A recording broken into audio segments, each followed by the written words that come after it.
this exercise, we will learn the rounded rectangle tool. The rounded rectangle tool is basically used for round corner shapes. Okay, let's see how this tool will work.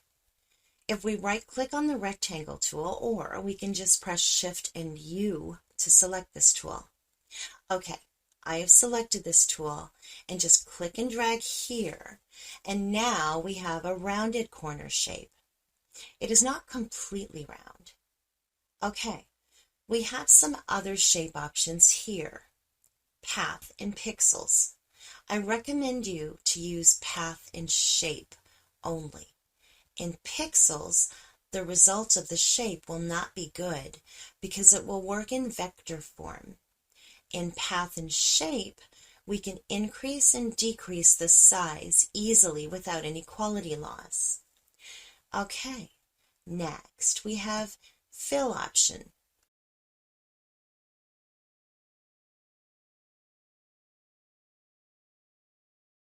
Stroke and stroke size, stroke design,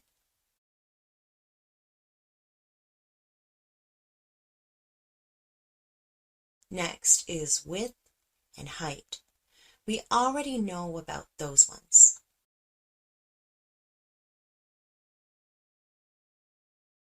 Okay, next we have a radius option.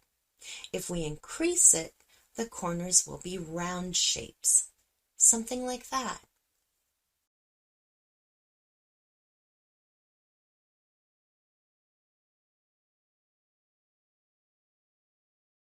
Okay, here we have a property window that has the same options. We can also select property from the window menu and select properties here.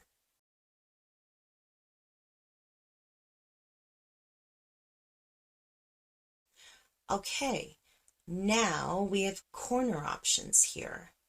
We have top left, top right, bottom left, and bottom right. And we have a link button in between. It means all corners can be rounded equally. Okay, let's click here and drag. We can see all the corners are rounded equally.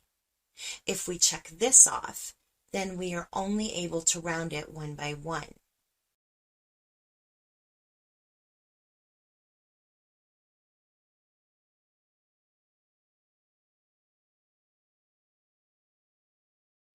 Okay, let's see another. If we click one time here, we can create a rectangle by choosing the width and height.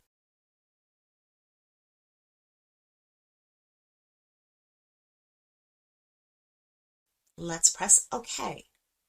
We have just created a shape quickly. Okay, in the next exercise, we will learn the ellipse tool.